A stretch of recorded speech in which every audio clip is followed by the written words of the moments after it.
friends, today I want to talk about some of the most underrated books that I have read in 2018. So these are just some of the books that I read in 2018, although a lot of them are 2018 releases too, that I really love, that I think are really underrated in this community. And I've decided to put them into 3 categories. I have 5 fantasy ones, 5 contemporary ones, and then it's just a random array of books in the final category. Just ones that didn't quite fit into the other categories, but that I still just wanted to shout out. And I'm gonna leave timestamps in the description in case you're not interested in fantasy or contemporary. You can skip these, but honestly, I would highly recommend that you definitely check all of these out. I think they're also worth reading, and maybe there's gonna be one contemporary or fantasy novel that makes you kind of go out of your comfort zone. So let's start with the underrated fantasy books. The first one I have is Ink Mistress by Audrey Coulthurst. Now this is one of my new favorite books of all time, and I just really thought that every aspect of this novel was absolutely amazing and so well done, and I just cannot believe how underrated it is. I loved that this had a bisexual character where the bisexuality was just so casual, but at the same time also just so in your face, but just in a casual way. I don't know if that makes sense, but I just really loved that. I loved having both a female love interest and a male love interest, but no love triangle. And it has amazing world building and amazing cast of characters overall. And the writing is beautiful, and I really cannot recommend this book enough. Like, honestly, if there's one book that you put on your to-read list from all of these, please let it be Ink Mistress. Then I have The Queen's Rising by Rebecca Ross. Now, this is a novel that to me really stands out because it's a YA fantasy that is really simplistic. It does not rely on any of the tropes or any dramatic twists. It's really simple, but it works, and it works incredibly well. I think one of the aspects that really stands out in this novel in general is the found family aspect. Rebecca Ross really nails it, and this is the first book in a trilogy, but I think you can totally read it as a standalone, although I had an arc of the sequel, and I highly recommend continuing the series. But if you're looking for something that you can read as a standalone, you can definitely read this one as a standalone, and I just really loved it. It definitely reminds me of Grace, of The Remnant Chronicles, these kinds of books. So if you're into that, definitely check out The Queen's Rising. Then I have The Wish Granter by CJ Redwine. This is a retelling of Rumpelstiltskin, and I love me a good The Little Mermaid retelling. I love me a good Peter Pan retelling, but I just think that we really should branch out more. I want to see more retellings of fairy tales that we usually don't get to see a lot, or that are just not as popular as like Cinderella and stuff like that. So I really love the idea of this already, and I thought that it was executed incredibly well. Rumpelstiltskin really stands out as a villain in this novel, and while I never really considered him an interesting character, after reading this novel, there's so much nuance to this villain that now I like really consider him one of the most interesting villains. And if a book that is a retelling can do that to a original story, that for me always means that it has nailed it. And I also just really love the romance, and in general I was just really engaged in the plot. So if you generally like retellings, or even if you don't, you tend to read like the usual, retellings. But if it's something unique like this, then I really want to pick it up, and I did not regret picking it up. So if you're maybe someone who's also a little bit sick of seeing the same old retellings all the time, The Wish Granter is definitely what you should go for. And then I have Sea Witch by Sarah Henning. Now, I don't feel 100% comfortable putting this on this list because I know, and I mean, in general, books are a subjective thing, but I think Sea Witch especially is really not gonna be for everyone.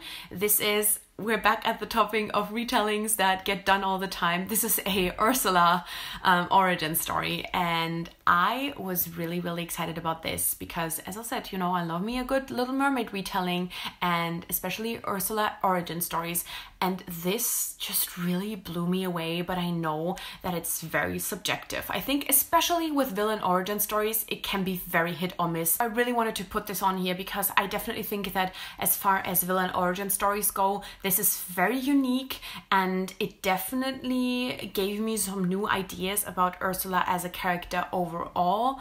But I know that this is not going to be for everyone, and I know that there are a lot of mixed reviews out there. But I think if you're ready to give a villain origin story a chance, and especially one that isn't like, oh my god, something bad happened to me in my life and now I'm like evil.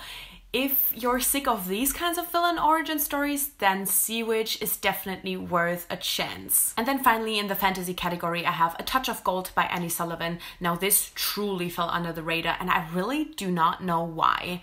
I do have to say that I kind of picked this up not really knowing what it was about, and I think a lot of people might see it and have like completely wrong ideas of what it actually is about.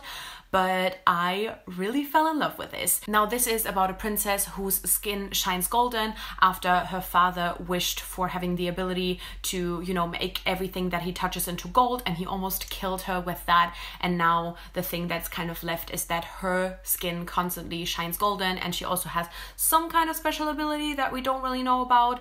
And I kind of went into this thinking this is just going to be the life of this princess being in the castle and kind of stuck there, not allowed to go out, and then maybe falling in love with someone because someone wants to save her. I don't know. I don't really know what I was expecting.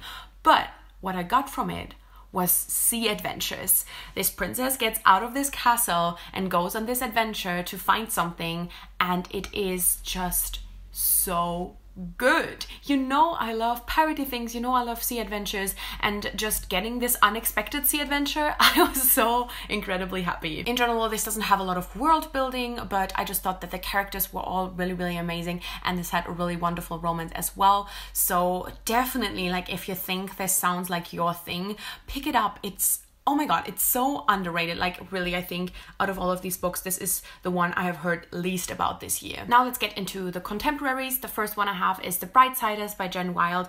This is just such a unapologetically queer novel, and that is already what I loved about this. It has a bunch of different sexualities, but also different genders in there. But then also the main characters are in this pretty popular band, so we get to see a musical aspect, and it is about songwriting, but it is also about fame and how to live with that fame, and includes a lot about alcohol abuse. So even though this is like a less than 300 pages novel, I want to say, there's so many good things packed into it, and it just really had a strong impact on me, especially with just the queer elements and the music elements. I just thought that this was so well done, and honestly this should be like one of the main queer books of the year. It's so underrated and a lot more people should pick it up. Then I have Summerbird Blue by Akemi Dawn Bowman. This is a novel that deals a lot with grief, but it also has a music aspect in there.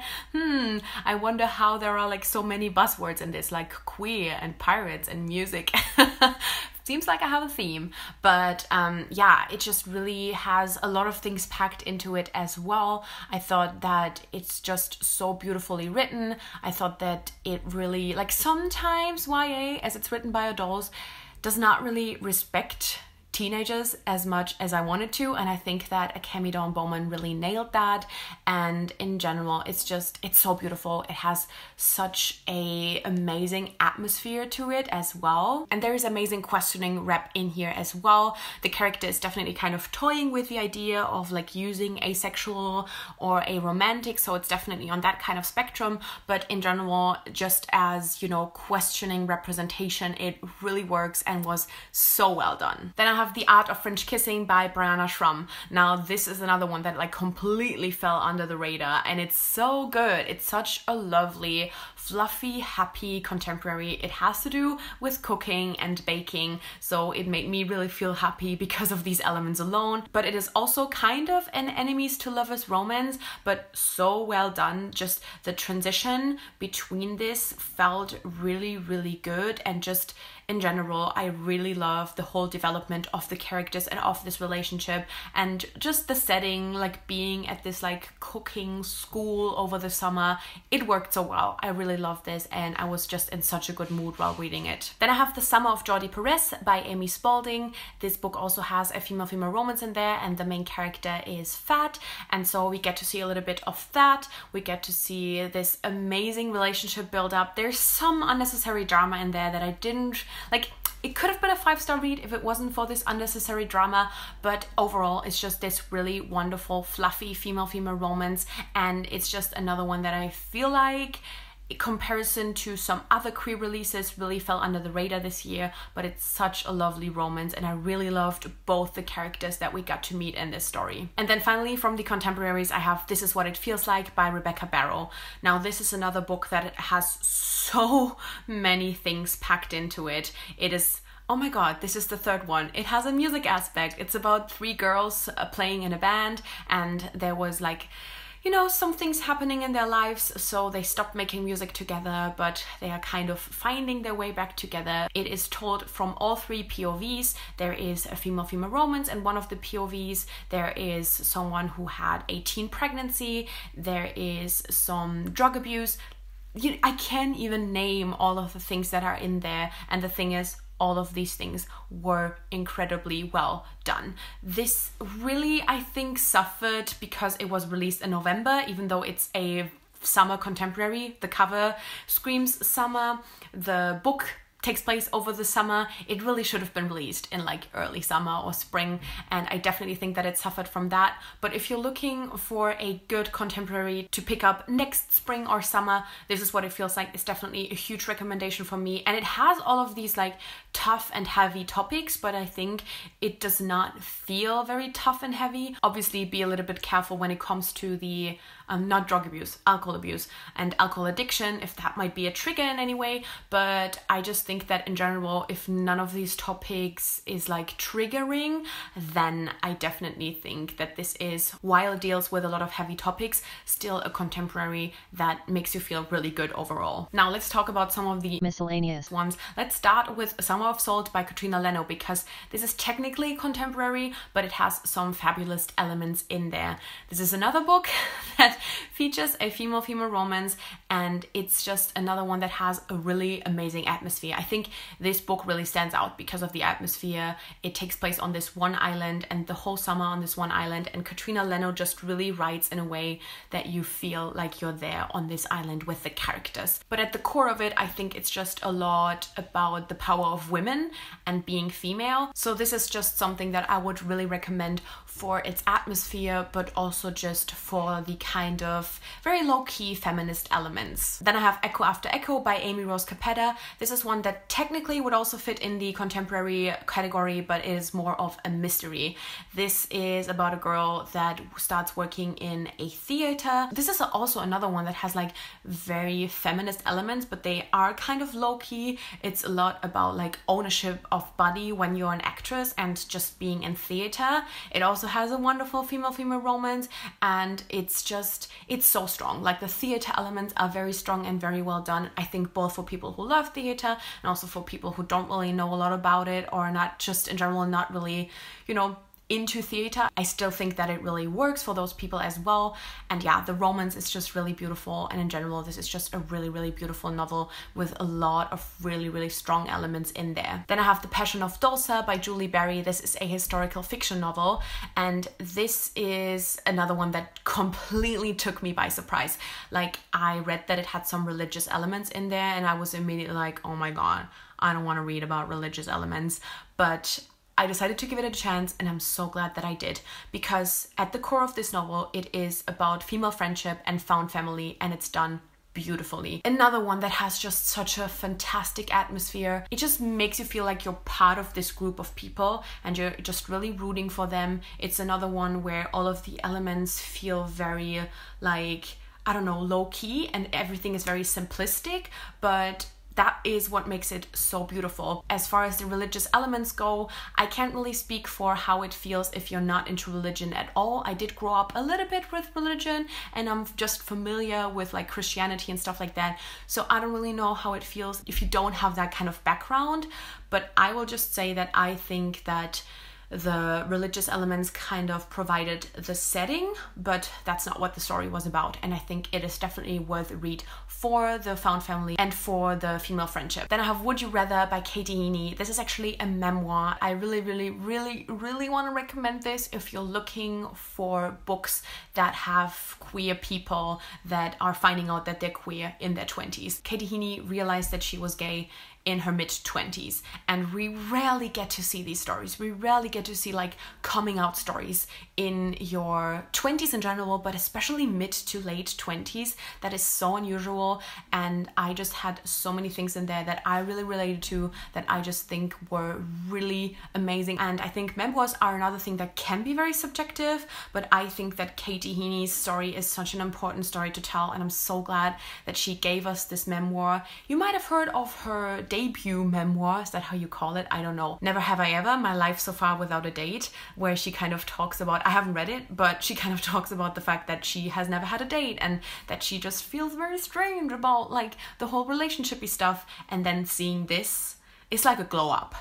Seeing this gay memoir, it's so good. I highly recommend the audiobook too. It is narrated by Katie Heaney herself, and I think she does a fantastic job at it. And finally, I have the anthology All Out, edited by Sondra Mitchell. This is an anthology full of queer stories. Now, I think in general, these anthologies could always be a little bit more diverse, like just feature a little bit more trans characters or just asexual and aromantic characters. But overall, I thought this was an incredible anthology, like so many amazing stories in there. It's set throughout different genres and in different time periods, and it's just so fucking good. If you love queer books and you have not picked up this anthology yet, I don't know what you're doing. You will find a lot of amazing new authors that you want to read full novels by as well.